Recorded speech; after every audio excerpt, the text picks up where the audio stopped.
Good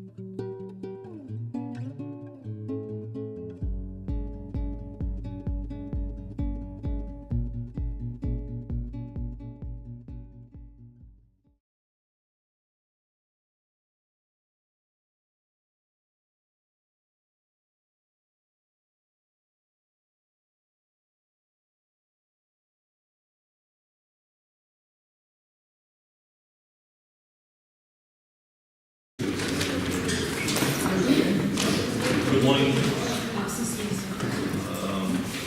We're starting the second day of the conference, Modern Israel from State in Construction to State-Facing Challenges, and we have. I'm happy to introduce our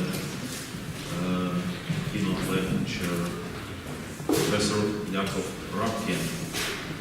He's professor of history at Université de Montréal. His areas of interest include contemporary Jewish history and the history of science.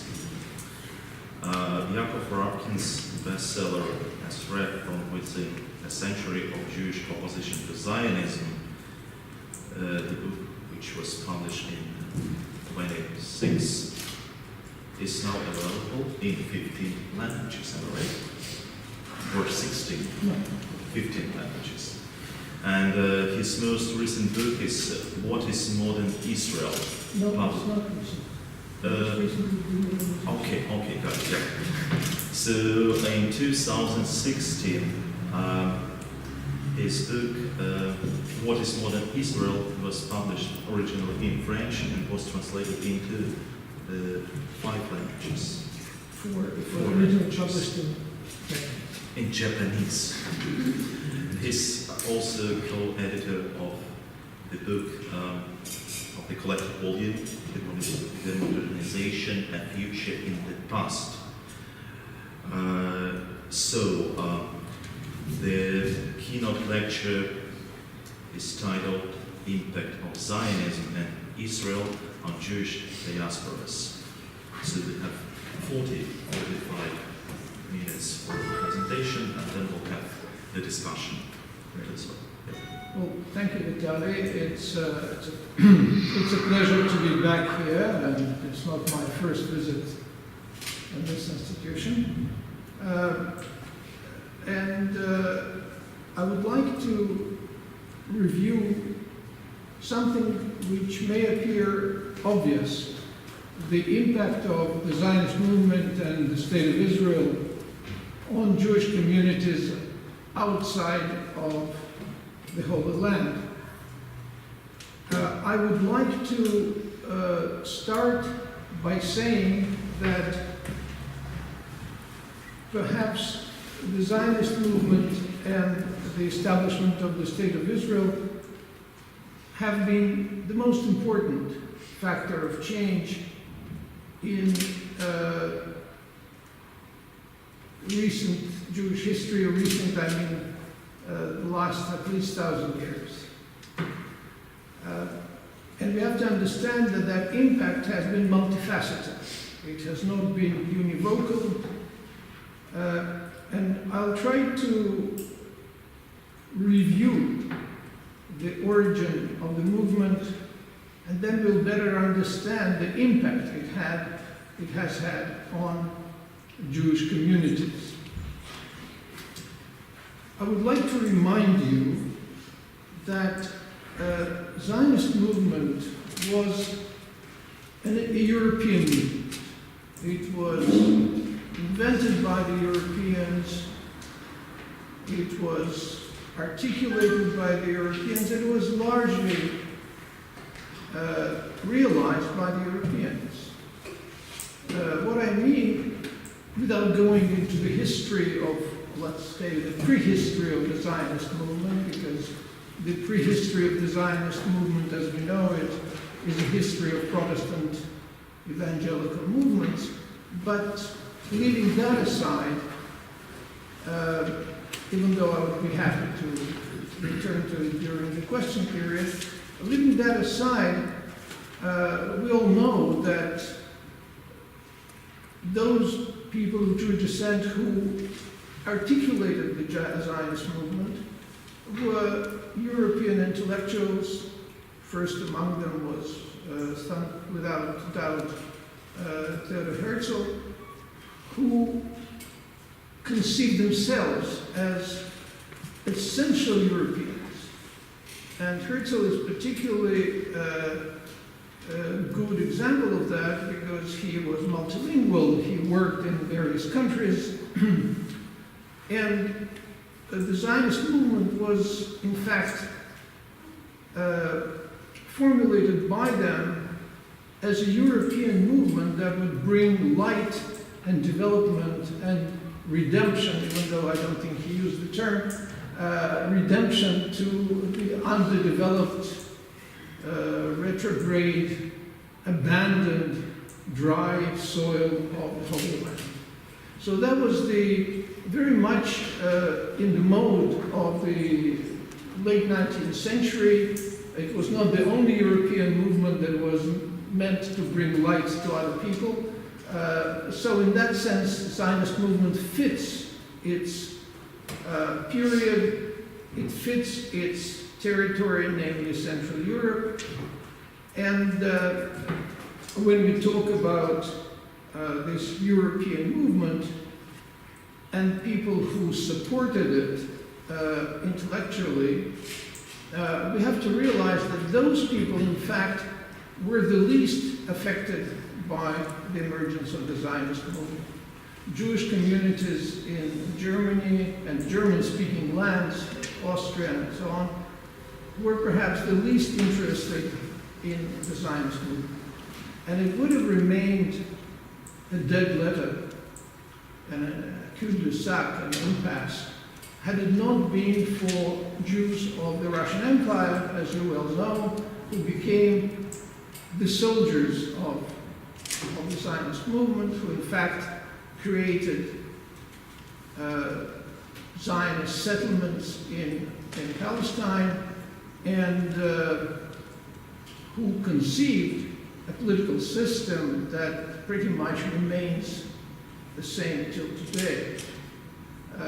So the impact of the Zionist movement on Jews of German-speaking lands was rather minimal. In fact, Zionism was largely rejected by German-speaking Jews. As you remember, the first Congress took place in Basel, Switzerland, and the reason it took place in Basel, Switzerland is because the German Jewish establishment put pressure on the German government to forbid the holding of such a Congress in Munich, which, unlike Basel, had a big Jewish community. It's a history of tremendous tension, opposition, but as Vitaly said, I wrote a whole book about it. We don't need to go into it now. But the impact was minimum on those communities. However, the impact was really very important on Jews of the Russian Empire. The reason it was so important has to do with the particular conditions that obtained at that time in the Russian Empire. As you will know, Jewish Enlightenment, Haskalah, originated in the west of the continent and moved east steadily, penetrating Russian and Jewish communities and creating an important stratum of Jews who were acculturated to the larger Russian culture, who became vectors of Russian culture in many places. But unlike the brethren elsewhere in Europe, they had not been emancipated. So, as you know, they lived in the Pale of Settlement, and that created a very particular tension that expressed itself, among other things, in support for the Zionist movement. The So if you look at a regular Jewish shtetl right here in Ukraine, a part of that population would be traditional. Another part would be affected by the Haskalah and by the socialist movement and by Marxism.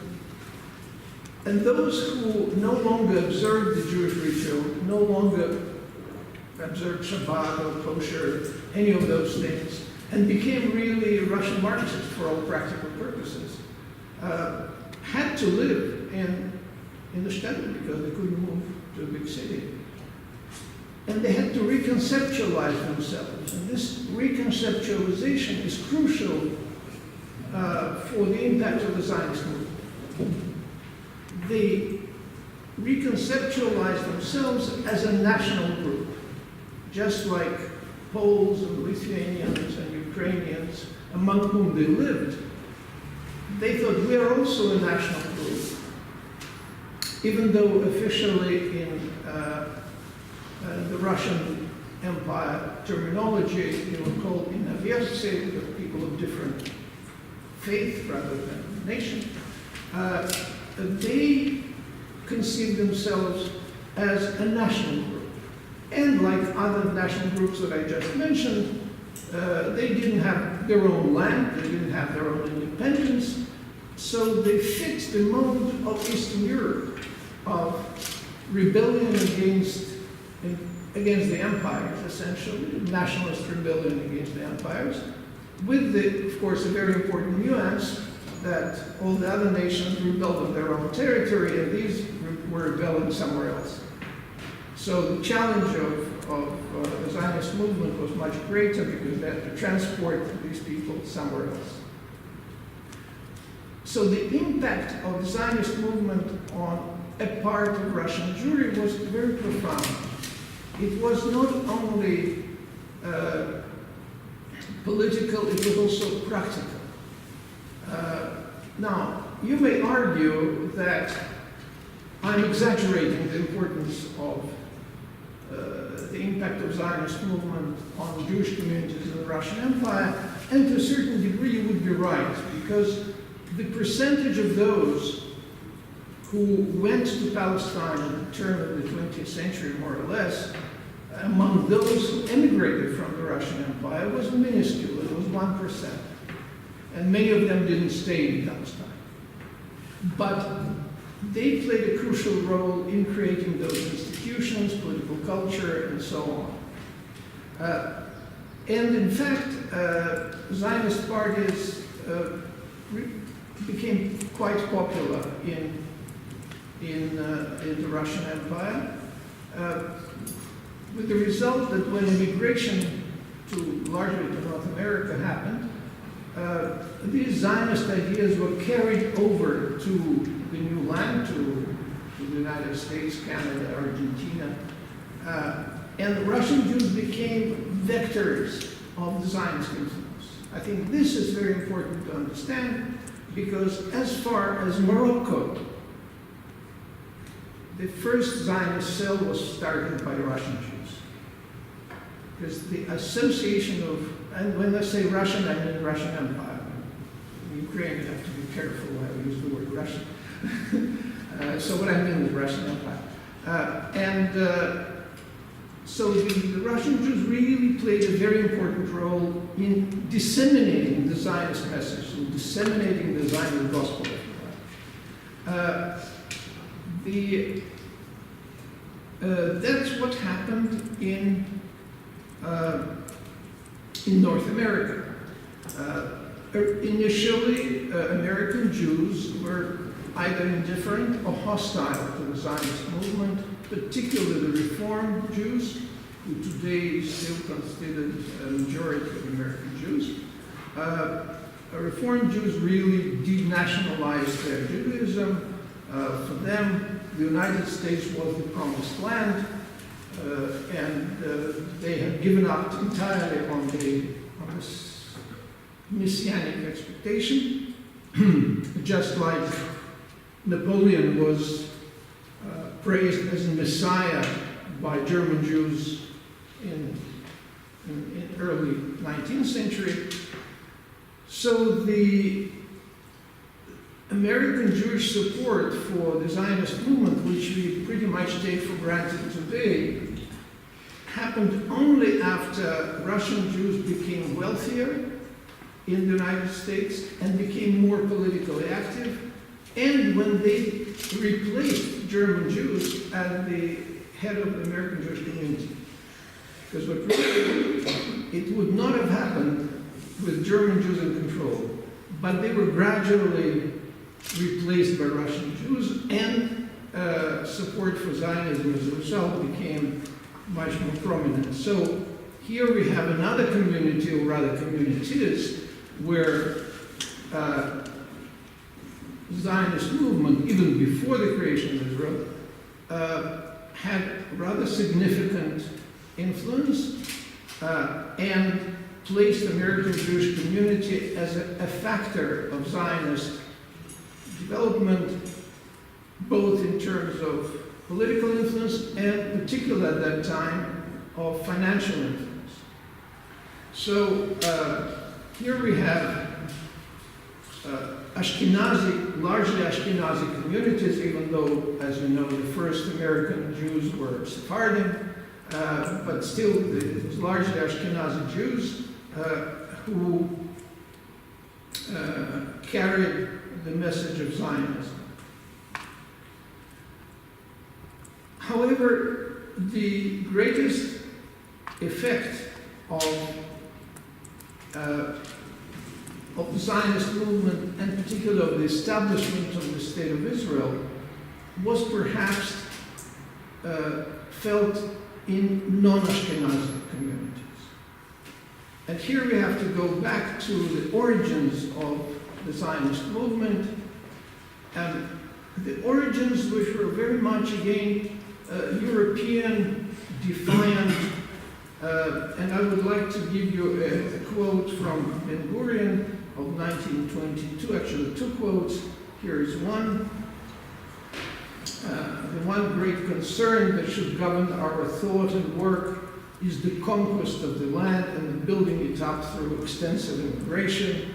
All the rest is mere words and phraseology, parperaot or militzot. And let us not delude ourselves. We have to go forward in an awareness of our political situation, that is to say, in an awareness of power relationship, the strength of our people in this country and abroad. There's nothing particularly unusual about that statement. I'm reminding you that unlike many immigrant movements in the world, including Jewish immigrant movements in the world, this one was different. This one, the American Jews, when they arrived in the United States or in Argentina or in Canada, adjusted to the local communities and became part of it. The Zionist settlers in Palestine didn't want to adjust either to Jewish communities that were there or to non-Jewish communities that were there.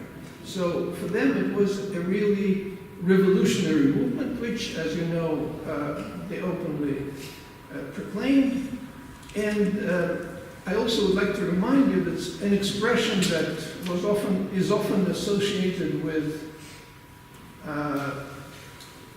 the nemesis of David Ben-Gurion, Jabotinsky, in fact, appears to have been first used by Ben-Gurion when he said, "We are not yeshiva students debating the fine points of self-improvement. We are conquerors of the land facing a wall of iron." That's usually associated with Jabotinsky, and we have to break through it. In fact, we have to understand that it was a young movement, young in the sense of youthfulness. And it really relied on power relationship and on a remarkable commitment of its founders.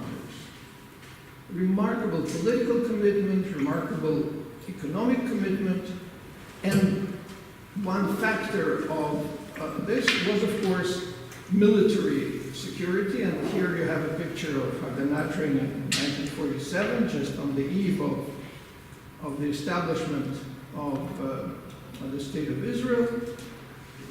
And this confrontational revolutionary attitude created a particular ethos in the Zionist movement. And I think it's best illustrated by the name of a ship, strangely enough. A ship that was used for illegal immigration during the British mandate in Palestine. And the ship was called Afal-Piken. Those of you who know Hebrew, Afal-Piken means in spite of everything, in spite of, I put a triumph of the willpower. Now, if we will it, as actually Herzl is supposed to have said in German, I can't quote him in German, if you will it, it's not a dream, it's not a legend. So this whole emphasis on the willpower, emphasis on creating facts on the ground in spite of opposition, in spite of opposition from whom? Opposition from local population and from all the surrounding countries. So this has to be understood if we want to analyze the impact of Zionist movement on non-Ashkenazi communities, because that's where the real impact was felt. And these non-Ashkenazi communities lived practically in all the surrounding countries. And they were also undergoing the process of modernization. And for example, Iraqi Jews, admittedly the most ancient community around the world, have lived there for thousands of years. But what is important, as you could see here, the non-Ashkenazi membership in the World Zionist Organization before Second World War was 0.37%. And that illustrates how European that movement was. Yet the greatest impact was precisely felt in those communities that constitute 0.37% of the membership of the World Zionist Organization. So here you see a picture of the Tomb of Ezekiel. Again, maybe mythological, it may be true, but that's celebrated as a place where the prophet was buried in today's Iraq. Not all Jews, as I mentioned, were traditional. Here's another picture of Jews of Baghdad in the 1930s, very modern European-looking people who enjoyed rather good standard of living, participated in the administration of the country, and they were, it would be even wrong to say that they were well integrated, because when we say someone is integrated, we assume that that person is an alien. But they were really part and parcel of Iraqi society, of a different confession, admittedly, even though for modern people that you see on the picture, perhaps confession didn't play that much of a role. Another country that was very strongly affected, and we'll see in a moment how they were affected, were the Jews of Yemen. Here is one of the first pictures of the Jews of Yemen of 1901. Yemenite Jews, again, a very ancient community.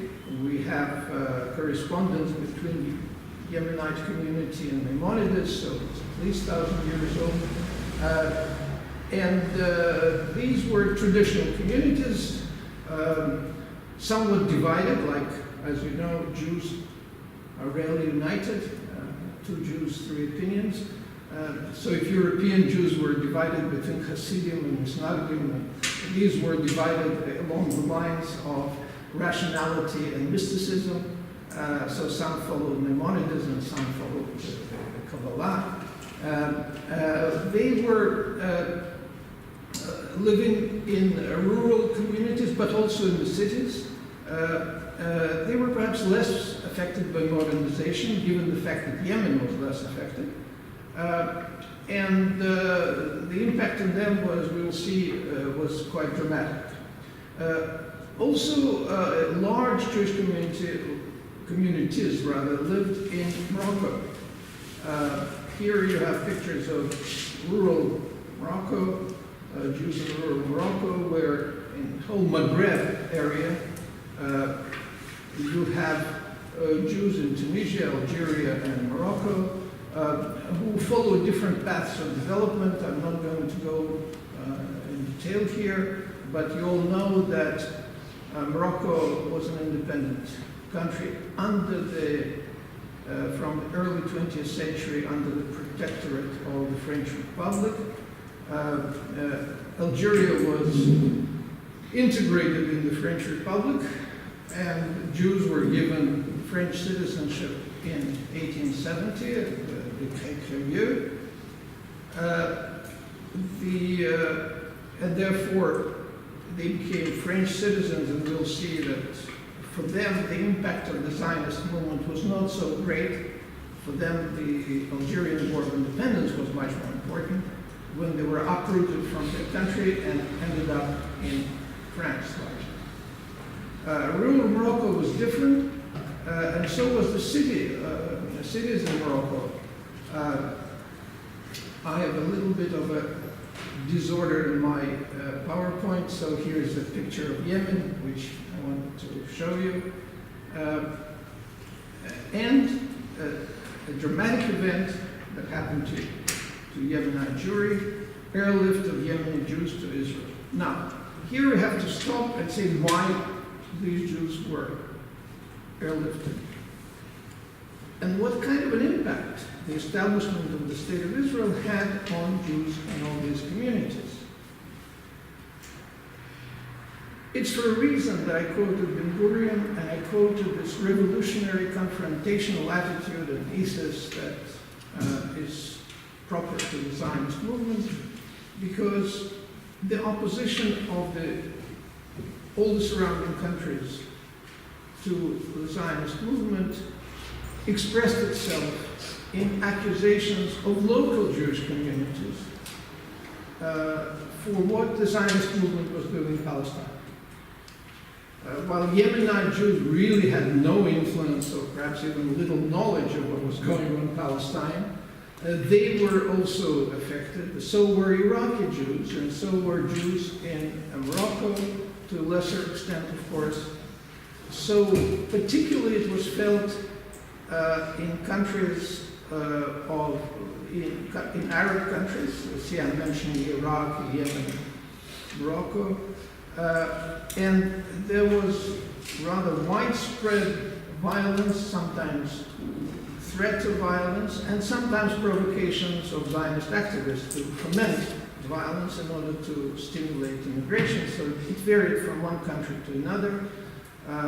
Just to give you one example, which is not particularly dramatic, but meaningful, in Morocco, and here I'm talking about my personal knowledge, because Moroccan Jews constitute 1/3 of the Jewish community in Montreal, and I'm quite familiar with them.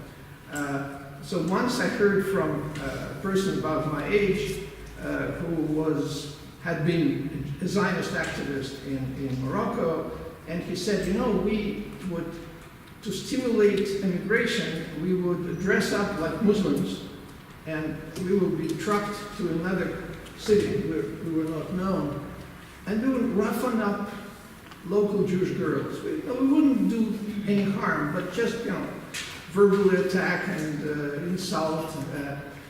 That was enough to frighten their parents to immigrate.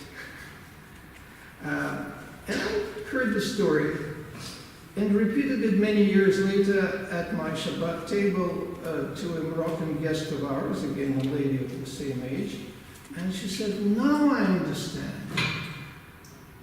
There was this strange episode in Meknès where I lived that people we had never seen before came and started insulting us and even hitting us, and we couldn't quite understand who they were because we had never seen them.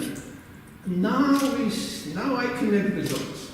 So there were all kinds of activities, both genuine opposition to local Jews and also simulated opposition. All of that together was one factor of emigration. Another very important factor was the Second World War and the Nazi genocide. The Nazi genocide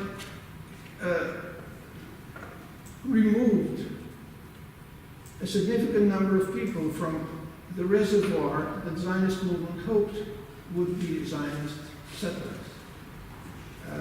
It was a European movement. It really created in Eastern Europe for Eastern Europeans, and that's precisely where the highest percentage of those who were killed during the Nazi genocide happened to be. It may appear strange, but the survival rate in Germany and Italy was much higher than it was in Poland or Estonia. It's because the newly established state of Israel that was emptied of 700,000 to 800,000 non-Jewish population had to be populated by Jews. And where would the Jews found? Well, they would be found in non-Ashkenazi countries, because American Jews were totally uninterested. Soviet Union was closed, so the only possibility were the non-Ashkenazi communities that, as you know, the Zionist founders didn't consider developed, they considered them primitive. That's another part of the story which I'm not going to deal with today, how they were treated in Israel when they arrived. But the important thing is the impact of the Zionist movement and the establishment of the State of Israel was radical. They were radically uprooted from their communities. Communities were essentially decimated. This is a very telling picture of remnants of Egyptian Jewish history, and that's a very long history. As I said, in Arab countries, hostility to the newly established State of Israel was very high, but it varied from country to country. And the reason this episode that I told you about Zionist activists stimulating immigration happened in Morocco, because in Morocco the relationship between Jews and non-Jews were reasonably harmonious, and that's why in Morocco, among all the Arab countries, you still have some remnants of the community, and the community which is recognized by the authorities. Here is a picture of the chief rabbi of Morocco receiving a decoration from the King of Morocco. And Moroccan, if you remember, there was Moroccan Jews have a particular attachment to the country. And if you remember, there was a minister of defense in Israel of Moroccan origin. And he visited Morocco, and when he was speaking there, he used the word Sidna, he used the word Our Majesty. And of course that didn't go well in Israel. But it was a normal expression that Moroccan Jews expressed with respect to the king. So the connection there was rather, and still is, rather close. In fact, since I mentioned the Jewish community in Morocco, Moroccan Jews in Montreal have a very strong Moroccan identity. Actually, my children who are born outside of the former Soviet Union, where I grew up, never identify themselves as Russian or anything like that. They speak Russian, but they don't identify with that. So it's strange. Our Moroccan friends were third generation in Montreal, and they still consider themselves Moroccan. And in fact, all the official events of Moroccan Jewish community in Montreal, they invite Israeli consul and the Moroccan consul, always. It's always very strongly Moroccan in the culture. Another country where the impact of the Zionist movement was much milder and still is milder, even though the government there is vehemently anti-Zionist for the last good 30 years, is Iran, where you still have Jewish communities in several cities. And here here's a picture of the 5th minyan in Shiraz, which means that, if those of you who know, 5th minyan means that you have sufficient number of Jews to populate the first 4. And you see they're reasonably young people, and here's a picture of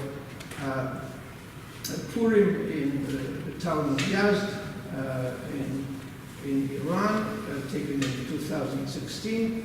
So there the impact of the State of Israel and of the Zionist movement is perhaps the least pronounced of all the non-Ashkenazi countries we are talking about.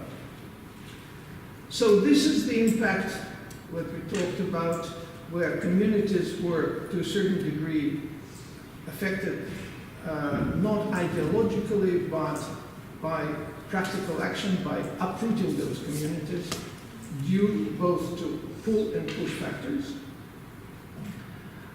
However, even though Western communities never supplied immigrants to Israel in any significant numbers, they were nonetheless affected. And they were affected very strongly because the policy of the Zionist movement after the establishment of the State of Israel with respect to diaspora was formulated very succinctly: the centrality of Israel for Jewish identity. So educators were sent from Israel to instill the idea of centrality of Israel for Jewish community, and that affected particularly those Jews who were more modern, as we say, those who were less observant, and also the so-called modern orthodoxy, for which centrality of Israel is a pillar of identity. And it's very interesting that if you go to many synagogues in North America today, and suppose you're an anthropologist from the moon and you never had seen Jews before, what you would see is that there at a certain moment there is enthusiasm. You feel that people stand up and they chant, and you would think that's the most important part of the prayer in the morning. Well, it isn't. It's the prayer for the State of Israel, which really is not part of the ritual, but that's where the enthusiasm of the people is. That's what really makes them tick, as they say. And here's just an illustration of the enthusiastic young people who participate in the Israeli parade. Israel is a favorite destination for semi-political pilgrimage, the program of birthright, and so on. So centrality of Israel has in fact succeeded. It became a new identity, and for many Jews, their Judaism makes no sense without Israel and Zionism. Now, that has had effect also in political terms. If the identification with Israel is so important, then political support for it is important. And that's where a clash has been felt, particularly in the United States, but also in other countries, where Jews who were traditionally voting for more liberal political parties had to reorient themselves, and they no longer acted as citizens of their countries that were considering different issues. The centrality of Israel was affecting their political judgment, and often it affected very radical. It would have been unthinkable in, say, 30 years ago to suggest that Marine Le Pen, or at that time her father, would gather many Jewish votes. Well, it happened. And here you have Marine Le Pen parading with the Israeli ambassador in order to stimulate Jewish votes for her in French elections. Similarly, while Jews in the United States traditionally voted for, and still do, for the Democratic Party, for liberal movements. Actually, as someone said, a sociologist said it very, very precisely, American Jews live like wasps and vote like Puerto Ricans. However, that has been changing, and you have Jews for Trump. It's a vocal minority, admittedly minority, but it is vocal, it's there. And it has been influential, obviously, on the policies of the Trump administration towards Israel. It's this minority that influenced, not the majority. So you have a shift to the right, a gradual shift, perhaps less gradual in France, more gradual in the United States, and in Canada as well. Many Jews voted for Harper when he was prime minister for almost 10 years, essentially holding their nose. They were against it, but Harper was so pro-Israel that they would vote for him. So you have this movement to the right, but at the same time, that creates polarization. Because younger Jews don't feel the same commitment to Israel, even though many of them went through Jewish schools with the emphasis on Israel. The liberal values of the Reform Jewish communities in the United States are still very strong. And while the Israeli polity is moving towards the right or nationalist right, these young Jews feel more and more disaffected. And that creates movements of different sort. This is a movement, it's called If Not Now. It's obviously a quote from Mishnah Pirkei Avot, if not now, then when?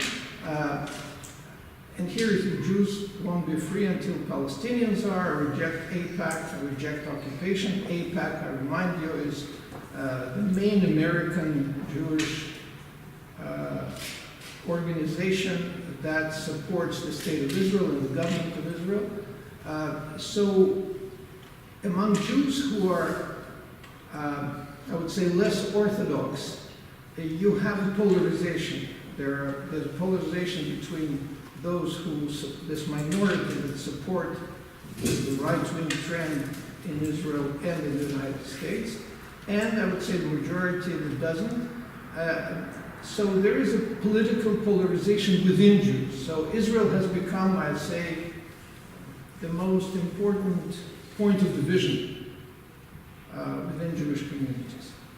But not in all Jewish communities, because you have still traditional Jewish communities, well represented just where we are, around you. You have to step from this building to see them. Jews who follow the traditional, in this case, Hasidic mode, and many of them may live in Israel or may live elsewhere, but the important thing is that their sense of Jewish identity is rather unrelated to the Zionist movement or the state of Israel. It's related to the land of Israel, but that's something else. Those Jews who in the United States feel disaffected from the state of Israel include, as I mentioned several times, Reform Jews. And it's not only their liberal values that matter, it's also the way they are treated in Israel. And here you have Reform Jews at the Western Wall. To be more precise, you see a lot of women carrying Torah, something unthinkable for Orthodox ritual. And that, if you read the news, it created a lot of commotion in Israel and in the United States as a result, because they were roughed up by Israeli authorities.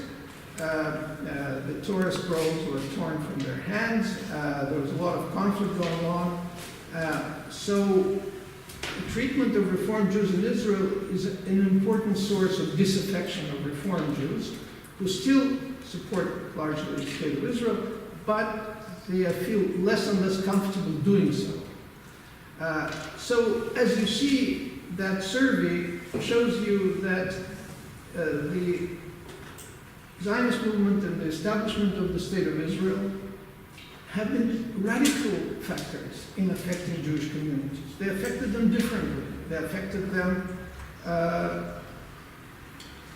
in different forms.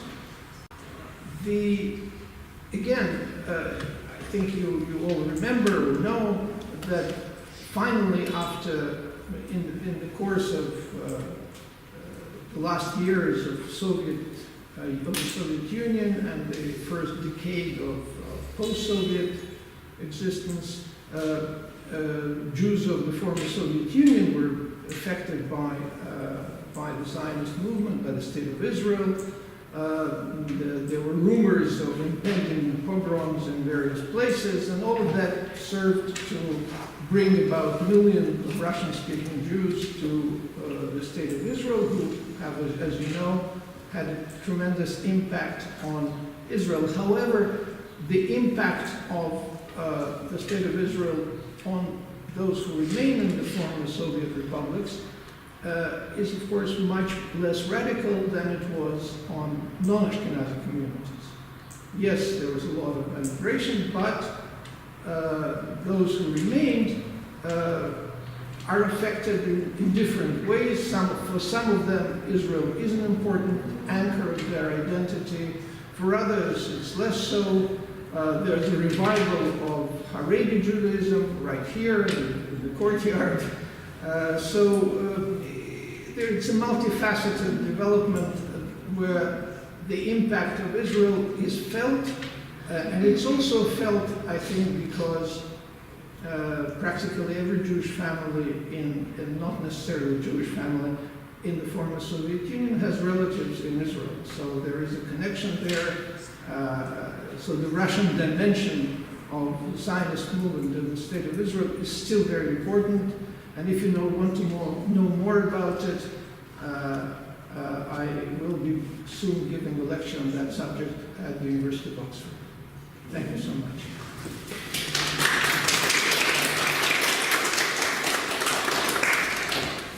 Thank you. Yes, absolutely. So we have a question period. Okay. Shutting all the computers. Okay, a couple of questions for you, Yakov, if you please. First of all, you mentioned that you observe a difference in the identity of the Jews who live in North America, including Canada, for instance. And you're saying that while your children do not identify themselves as Russian Jews, your children of your Moroccan Jewish friend actually do.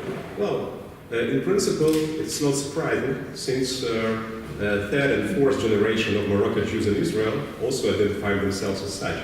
So it should be difference between, we observe the difference between the situation while you have a minority within the majority, and even more minority within the minority, like you have in Canada, for instance. So it's not so surprising that your children that feel the part of their dominant part of the minority, Ashkenazi Jews, they don't need their Russian roots. While those who came from North Africa, for instance, they still do. The same story we have, for instance, with the Israelis in the United States, which are minority within the minority. The same we have in concern of those who were born in Russia and moved to Canada, or even first to Israel. I have quite a number of my Israeli students, former Israeli students of the Russian-speaking origin, that moved to Canada, and their children in Canada actually do identify themselves with the Russian community, Russian-Israeli or Russian-Jewish or whatever, Russian-Israeli-Jewish Canada community. So we have probably to realize the different elements of different stories of identity, which in some certain point of time might be more important. But it's just a declaration, and of course I would love to have your reply about that. Concerning the impact of Israel on the diaspora communities, especially in North America, it is true that the role of Israel is decreasing. But my question to you as a person, I would love to have your insight here.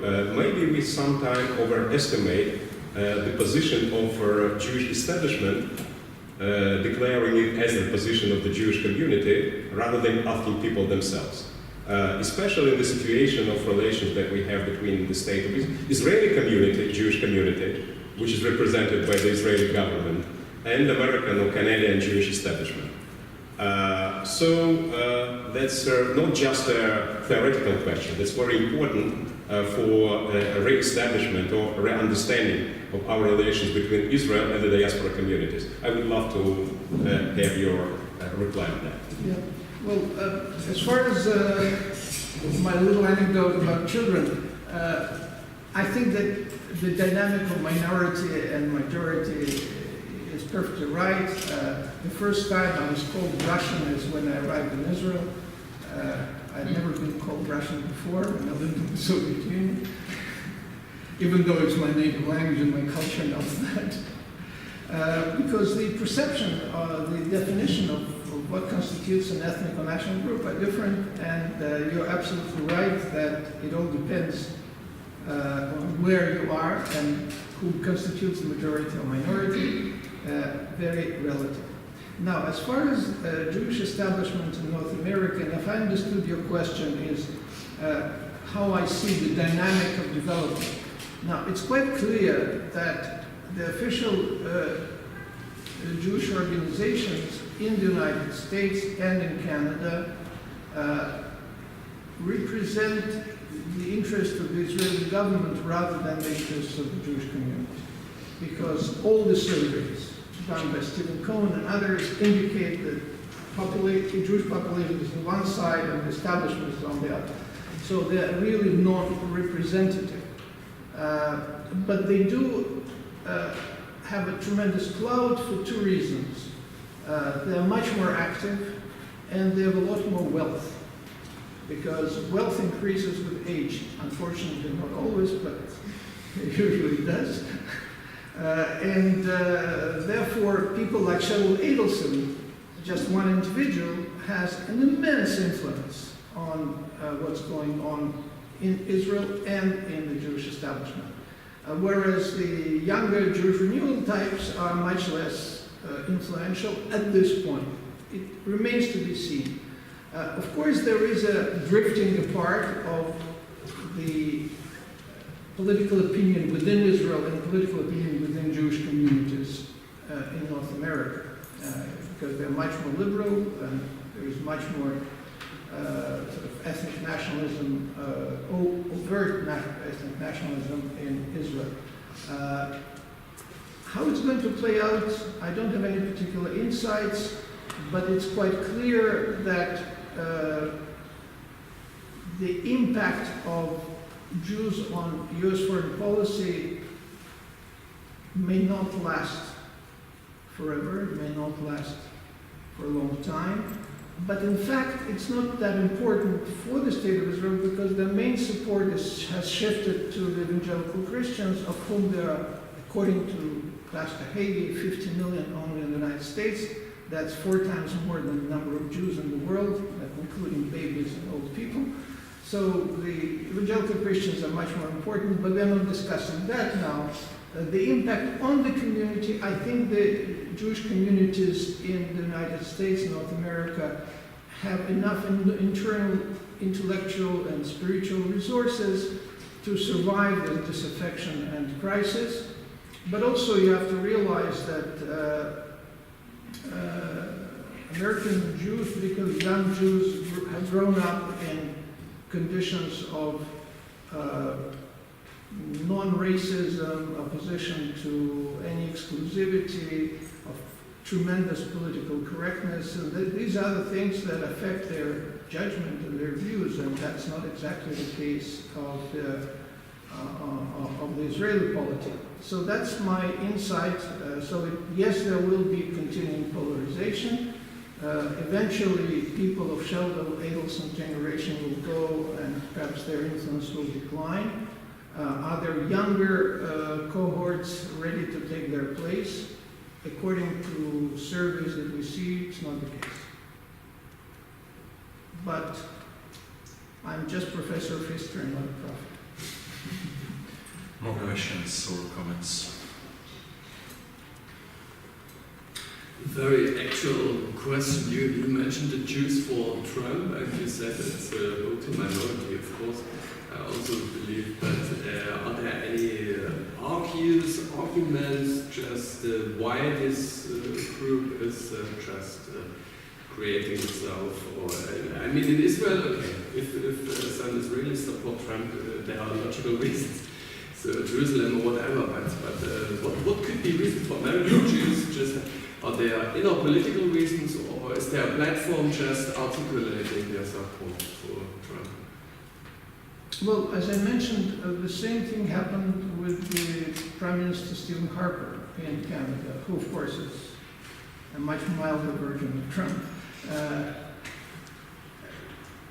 They voted because it's good for Israel, as they see it. They no longer vote as Canadian or US citizens, they vote as supporters of Israel. So what is good for Israel, we're going to vote. And as I said, you may hold your nose, but you'll vote. But it's a minority, of course, it's not a majority. Again, some of the Jews for Trump may actually share his agenda as well, because there is a sociological, a social change around, a socioeconomic change, which we have to take into consideration. When I mentioned that Jews live like wasps and vote like Puerto Ricans, well, for how long are they going to vote like Puerto Ricans? Because without being a Marxist, their reality affects their judgments. However, today, the vast majority of American Jews voted against Trump. That's quite clear, and that's likely to continue for a foreseeable future, that they're not going to join the right-wing trend. That is becoming dominant around the world, and as you know, there's a Jewish chapter for Alternative for Germany. It has just 2 weeks, Yeah, just I didn't mention it, but since you're asking the question. And again, that makes sense. And there are ex-Soviet Jews for whom socialism is a red rag that we wouldn't accept, and who are identified with Israel. So combination, and of course denazification had absolutely no effect on them. So it's quite natural that centrality of Israel in their identity, plus the need of new immigrants to join the majority as they see it and adopt its prejudice against others, all work to create this ex-Soviet Jewish support for Alternative for Germany, if I think that's right. My name's Alan Craig. Sorry? Alan Craig. I come from the UK. So the UK perspective, which I didn't mention it. you didn't mention, has become enormously controversial within the UK over the last 6 months in relation to the Jewish identity, the connection between the Jewish identity and the Israeli identity. And I think if I take something from the way in which you presented your talk, there were elements of Jewish communities having an identity imposed on them. And maybe you were talking, I was picking this up from the Mizrahi Jews, the Jews of North Africa, in which who may well have found themselves in the position of being the unwelcome receivers of a Zionist identity, shall I say. Whether it's a conspiracy or whether it's the reaction of the Arab states that become unwelcome and become associated with Israel. We know this. So what I'm trying to think of here is that you talk about the American experience in which Israel is adopted as a positive element of a Jewish identity. Sure. In the UK, there's an element in which, yes, Israel has been accepted and adopted as a positive element of a Jewish identity in Israel, in the UK also. But I think what is also we're finding currently is that there is an Israeli identity that's imposed on a Jewish identity in the UK. It's externally imposed. That Is externally imposed, almost like the Jews of North Africa. So that you find in the UK that a Jewish identity in the UK is assumed to be also an Israeli identity. So you have within left-wing anti-Semitism in the UK the imposition on the Jewish community of an Israeli, of a Zionist identity. So that within a left-wing anti-Zionist discourse, the distinction between Jews and Zionists evaporates. And the opposition to Zionism within the UK left becomes expanded because the identities are merged, becomes extended to an anti-Jewish identity as well. And we have the whole debate within the UK of left-wing anti-Semitism. This and for many within the UK who are Jewish, who are not Zionists, they find this identity imposed on them, almost like the Jews of North Africa. yeah, well, And this is increasing. And what then happens is the impact of this is that in parallel maybe with your Jews for Trump experience, you find a shift. And there's a demographic political shift in the UK in which the traditional Jewish support for the left, for liberal values, is being deprived of a home. So there is of necessity a drift politically to the right-wing parties within the UK because they feel as though they're being rejected by the left. So there's a very conflictual identity going on here in terms of the willing acceptance of a Zionist identity, in terms of a Zionist identity that's being externally imposed, and its impact on political alignment. So it's complex within the UK. And it's a time of transition. yeah, I'm very glad that you made this comment because, and you didn't mention the name of Jeremy Corbyn, strangely enough. Well, we don't have to define ourselves in terms of Jeremy Corbyn. Yeah. Just like Israel doesn't have to define itself in terms of Palestinians, we don't have to define ourselves in terms of... Right, but it has been imposed. I think this whole debate about the Labour Party is, in my opinion, looking from across the ocean, it may become the critical point of development of British Jewish life, because here you have a very overt intervention of a foreign country into British politics, and the accusations which may or may not be founded, and also, albeit it's a minority, a statement of British radio rabbis supporting Jeremy Corbyn from Stamford Hill and from those areas. So you have a very complex picture, but your emphasis on externally imposed identity, I think is very important to understand what I was talking about, even though I didn't mention Britain. But you see that very clearly in Britain today as well. Thank you. More questions? Thank you, Professor Rabkin. My pleasure.